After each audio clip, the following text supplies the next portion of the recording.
بەڵێ عەباس دیارە دیالۆگەکە بە جۆرێک ڕێکخراوە بوو کە لە نێوان با بڵێن کورد و شیعەیە بوو ئەوکاتە هەم سەرێکی مێژووی لە نێوان کورد و شیعەیە کرا لە نەجەف و هەم یعنی باس لەوەش کرا کە ئێستا داخرانێکی سیاسیە لە نێوان ماڵی شیعەیە و لەگەڵ ئەوەشدا یعنی لایانی سونی و لایانی کوردیش بامان شێوە تەرەفن لەوەی کە ئێستا دۆخی سیاسی لە عێراقا چەقبەستەوە ئاوکات نەگەشتۆتەوە ئەسەی کە بتوانێت حکوومەت پێک بهێنێت وارە بۆ هۆکارشەکە مقتەدە سەدەر کە لە نێو با بڵێن گۆڕەپانی سیاسی کشاوتەوە ئەمەوای کردووە کە ینی ئاراستەی حکومڕانی لە داهاتوە بە جۆرێکی دیکە بێ من بۆ قسەکردنی زیاتر هەم لەسەر ئەو گفتوگۆیی کە لە پانێڵەکان ناکرا و هەم لەسەر یان دۆخی ئێسای عێراق و ئەو پەیوەندیانەشی کە لە نێوان پارتی یەکێتیە بەتایبەت بۆ پێکەنانی حکوومەت ئەچمە لای بەڕێز کاک ئەحمەد کاک مامۆستا کاک سعدی ئەحمەد پیرەسڵاو لێبێ بەگشتی ئێواتونەتە نەنجەف باسی ینی حیواری کوردی شیعیەکەن چەند گرنگە کە ئەم پەیوەندیە بەتایبەت ئێستا کابینین ئینسیدادی سیاسی لە نێوان لایەنەکانە هەیە بتوانێت کە گەشتی پێ بدرێت بتوانێت ینی بەرەو چارەسەر بچێت. ئێوارەتان باش لە ڕاستیدا ئێمە هەیئەتێک لە لایەنە سیاسیەکانی کوردستانی هەرێمی کوردستان هاتوون بۆ نەجەف بۆ کۆببینەوە لەسەر لەگەڵ هەیەتێک لە ڕۆشنبیران و لە نوێنەری لایەنە سیاسیەکان وزیارەتی عتباتی مقدسە حەزەی ئیمامی عەلی و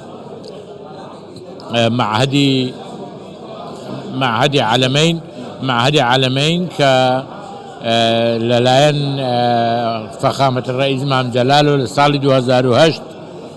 بەردی بناغی دانراوە کە ئیدارەکەی لەلایەن دکتۆر ئیبراهیم بەحرالعلومە و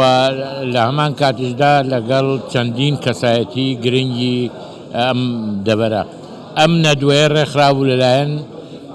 دامەزراوی عاشتار کە پشتیوانی لە دیموکراسیەت دەکات لەگەڵ مێری بەیەکەوە و عنوانی محازەری یەکەم دوێنێ ئێوارێ مەسەلەی حیواری شیعە کورد بوو ئەوەی ئەوڕۆ شیعە و کورد پێکەوە چۆن دەتوانن یارمەتی بدەن بۆ نەهێشتنی ئەم ئینسیدادا ئەم چەقبەستویەی عێراق. من تەسەور دەکەم بە حکمی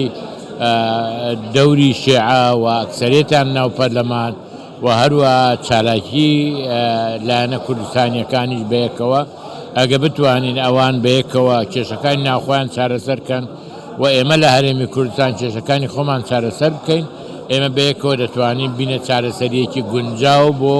تەواوی عێراق و چارەسەرکردنی ئەو کێشانەی کە ئەمڕۆ ڕێگرن لە پێکەنانی حکوومەتی عێراق. کاکسادی ئێستا بینین دۆخی سیاسی دۆخێکی ئاڵۆزە کورتەی سەدری کشاوەتەوە ینی چوارچەوەی هەمانگی هەنگاوانێ بەرەو پێکەنانی حکوومەت ینی ڕۆڵی لایەنە کوردیەکان چێ بەتایبەت ینی یەکێتی پارتی پێشووتر کۆمەڵک لە یەکترازانە بوو ئێستا هەوڵی ئەوتان داوە کە ئەو لە یەکترازانە بەرەو نزیک بوون و بن تاوەکو بتوانن سوود ماوەەر نەگرتووە لە یەکترازانە ئێمە زەرمان کردووە بۆیە پێویستە هەنگاوەکانی کە لە مەودوا دەی هاوێژین وەکو لە کۆبوونەوەکانی 25 مانگی باس کراوە وەلەو کۆبوونەوەی دوانی و کەسایەتیەکانی ئێستاش کۆبوونەوەکان ئامادە دەکەن چ لەسەر ئاستی هەیئەتی هەڵبژاردننی هەردوو لە چ لەو کۆبوونەوانەی کە لە هەموو لایەنە سیاسیەکان دەکرێت من پێم وایە ئێمە لەلایەن جەماوەری کوردستان لەلایەن عێراقیەکان داوامان لێ دەکرێت کە هێز سیاسیە کوردستانیەکان نێوان خۆیان باشتر ڕێکخەنەوە بۆی بن بەشێک لە چارەسەری کێشەکانی ناو بەغداد. کەواتە ئەکرێ بڵێن لەبارەی با بڵێن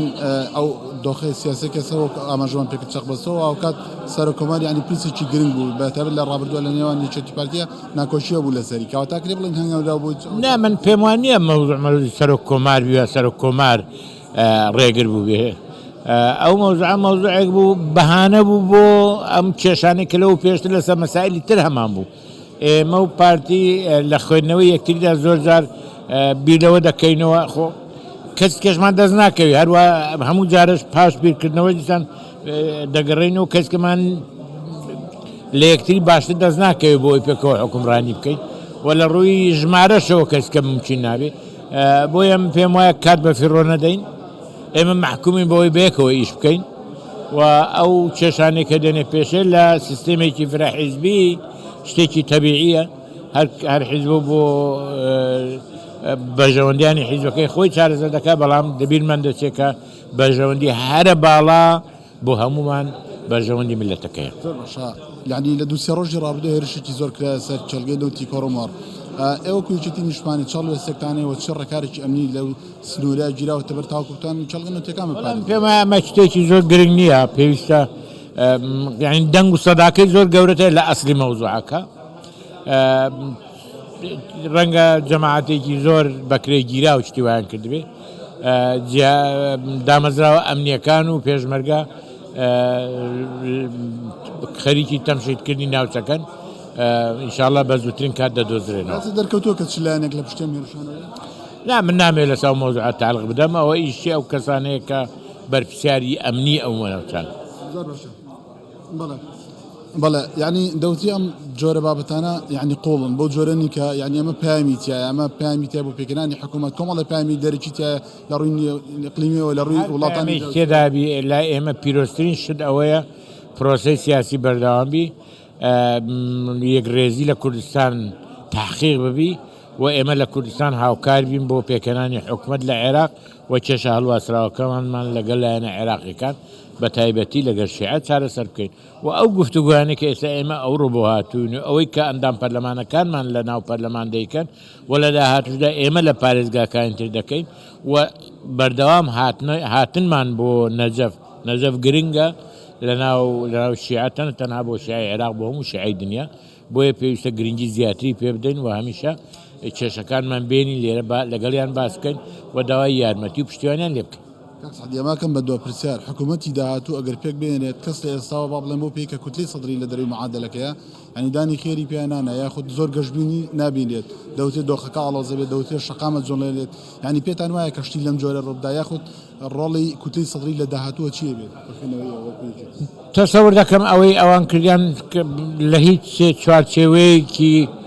عەلەقەل بۆ من لە هیچ چوارچێوەیەکی عەمەلی جێگای نابێتەوە حزبێک 73 ئەندامبینی بە قودرەتی قادر لەبەر ئەوەی لە مهمەیەکی سەرکەوتونە بووە ئیستیقالەی هەر 73 ئەندام پێشکەش بکە من نازانم ئەمانە ینی لە کۆی لەو شتە چن ئەگەرنا ئەو هەموو ئیستیقالەیە بوو خۆ چی بووە زۆر جار وەکو عەرەب دەرێت تەجریح ما لا تشتهی السفن زۆر جار بادێ لە جێرەی تموحی کەشتیوانەکە نییە خۆ ئەویش لە تموحی کەشتیوانەکە نەبوو دەبایە تەحمل زۆر باشە دەست خۆش